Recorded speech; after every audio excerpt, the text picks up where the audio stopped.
Hello guys, मैं राघव ओगना आप सभी का स्वागत करता हूं अपने YouTube channel let's crack TET पर। उम्मीद करता हूं आप सभी अच्छे होंगे, स्वस्थ होंगे और अपने अपने घरों में सुरक्षित होंगे। अगर आपको हमारे चैनल पर वीडियोस अच्छी लगती हैं तो लाइक करें, कमेंट करें, वीडियोस को शेयर करें और चैनल को सब्सक्राइब जरूर करें।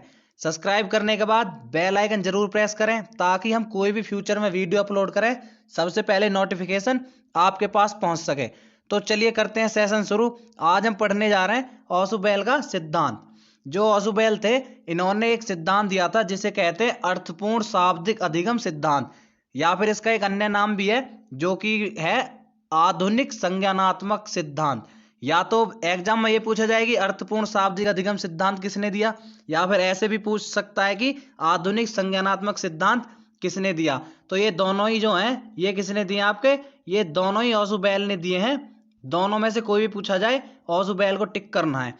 तो इन्होंने अपने सिद्धांत में क्या बताया, इन्होंने अपने सिद्धांत में बताया कि हम अगर कोई भी कॉन्सेप्ट सीखते हैं या फिर सिद्धांत सीखते हैं या फिर कोई भी विचार आइडियाज जो होते हैं वो हम निगमनात्मक विधि से सीखते हैं, जो कि एक शिक्षण विधि है। ये कुछ दो प्रकार की होती है, निगमनात्मक और आगमनात्मक। तो निगमनात्मक विधि जो होती है तो इस ये होती क्या बेसिकली, इसमें होता है कि आप नियम से, ये आपने पढ़ा भी होगा, आप नियम से सिद्धांत की ओर या फिर थ्योरी की ओर जाते हैं, नियम से थ्योरी की ओर आप चलते हैं। इसमें किसमें, निगमनात्मक विधि में।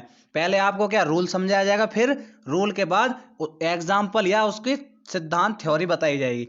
तो इन्होंने जो बताया, ऑसुबेल ने बताया कि संप्रत्यय, कॉन्सेप्ट, सिद्धांत, प्रिंसिपल या फिर विचार आइडियाज जो भी हम सीखेंगे वो निगमनात्मक विधि के द्वारा सीखेंगे, ना कि आगमनात्मक विधि के द्वारा।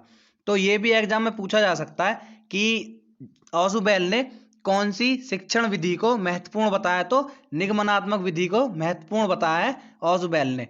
तो इन्होंने दिए हैं कुछ सीखने के प्रकार दिए हैं, टाइप्स ऑफ लर्निंग, अधिगम के प्रकार। जानते हैं अधिगम के क्या प्रकार हैं, इन्होंने दिए हैं बेसिकली 4 प्रकार। आपने एक निमोनिक भी आपको पता ही होगा, सुना होगा आपने, RMRD। अब ये RMRD है क्या, इसको समझेंगे डिटेल में। आर मतलब रोट लर्निंग, रोट लर्निंग जैसा आप यहाँ देख सकते हैं, रटकर सीखना। अब ये सारी चीजें क्या होती हैं अभी आपको डिटेल में समझ में आएंगी। तो RMRD में सबसे पहले R फॉर रोट लर्निंग या फिर रटकर सीखना।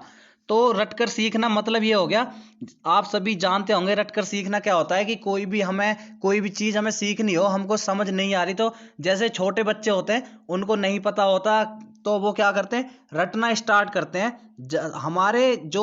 हमारी जो भी शिक्षा नीति है, शिक्षण पद्धति है, उसमें जो छोटे बच्चे होते हैं ये इतनी मतलब एक गलत बात भी है कि रटना स्टार्ट कर देते हैं समझने के बजाय। तो इसको इन्होंने बहुत अधिक महत्वपूर्ण नहीं बताया है, ऑसुबेल ने इसको बहुत अधिक महत्वपूर्ण नहीं बताया है इन्होंने, ऑसुबेल ने, कि रटकर सीखना ठीक है, रटकर आप सीख सकते हैं, लेकिन ये महत्वपूर्ण नहीं है, ये एक गलत प्रक्रिया है।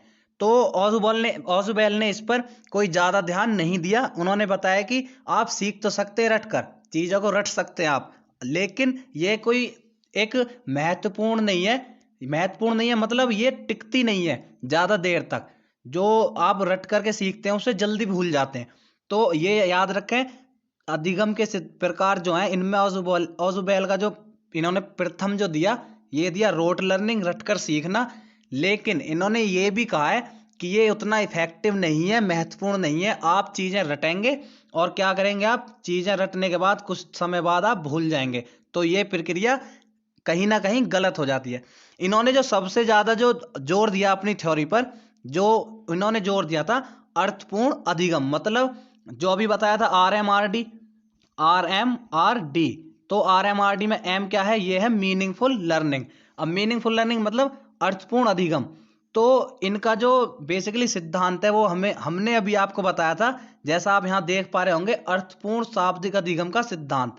तो इन्होंने सिद्धांत भी अर्थपूर्ण शाब्दिक अधिगम है, जैसा नाम से आप समझ रहे हैं। तो इन्होंने सबसे ज्यादा जो बल कह सकते हैं एक तरह, सबसे ज्यादा जोर बल किस चीज पे दिया, अर्थपूर्ण अधिगम पे, मीनिंगफुल लर्निंग से आप जो चीजें सीखेंगे, जो भी आप सीखते हैं मीनिंगफुल लर्निंग से, वो लंबे समय तक टिकती है, आपको चीजें माइंड में आप स्टेबल रख पाते हैं लंबे समय तक आप उन्हें स्टेबल कर पाते हैं अपने माइंड में। तो अर्थपूर्ण मतलब आपको एक कुछ जो भी आपने पढ़ा, जो भी आप पढ़ रहे हैं, तो वो आपको अच्छे से समझ में आना चाहिए, उसका अर्थ स्पष्ट होना चाहिए आपको। तो ये क्या है, अर्थपूर्ण लर्निंग या फिर मीनिंगफुल लर्निंग, अर्थपूर्ण अधिगम। तो इसके अंतर्गत ये ऑजुबेल बताते हैं कि अगर आप इस प्रक्रिया द्वारा अधिगम के प्रकार से अगर आप सीखते हैं, अर्थपूर्ण अधिगम से सीखते हैं, तो आपके माइंड में क्या है, चीजें स्टेबल रहती हैं एक लंबे समय तक, लॉन्ग टाइम तक क्या चीजें स्टेबल रख पाते हैं अपने आप माइंड में, किसके द्वारा, अर्थपूर्ण अधिगम के द्वारा। तो नेक्स्ट जो अभी बताया, नेक्स्ट है अभिग्रहणात्मक अधिगम, RMRD के अकॉर्डिंग, RMRD बार बार आपको इसलिए ये मैं रिवाइज करा रहा हूं ताकि आप याद रखें। ऐसा होता है कि बहुत सारे सिद्धांत दिए हुए हैं तो याद रखना उतना पॉसिबल नहीं हो पाता, इसलिए निमोनिक को याद रख सकते हैं आप कि ऑजुबेल के जो टाइप्स ऑफ लर्निंग है वो क्या है, RMRD, rote learning, meaningful learning, और फिर से आ रहा है तो इसका मतलब होता है रिसेप्टिव लर्निंग। तो रिसेप्टिव लर्निंग होता है अभिग्रहणात्मक अधिगम। अब अभिग्रहणात्मक मतलब आप चीजें ग्रहण कर रहे हैं, आप चीजें रिसीव कर रहे हैं, चाहे आप वो रट कर करें, चाहे आप समझ कर करें।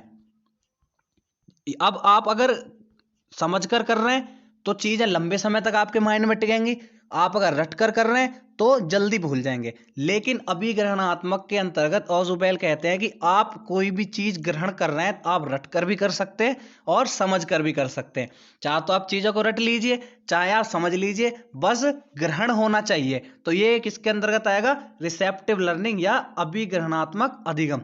दो ये जो पहले दो बताए थे हमने, वो दोनों बेसिकली इसके अंतर्गत आ जाते हैं। तो नेक्स्ट है, और ये लास्ट भी इनका प्रकार जो है, ये लास्ट है अधिगम का प्रकार, ये क्या है, अब वापस से वही निमोनिक देखेंगे, RMRD।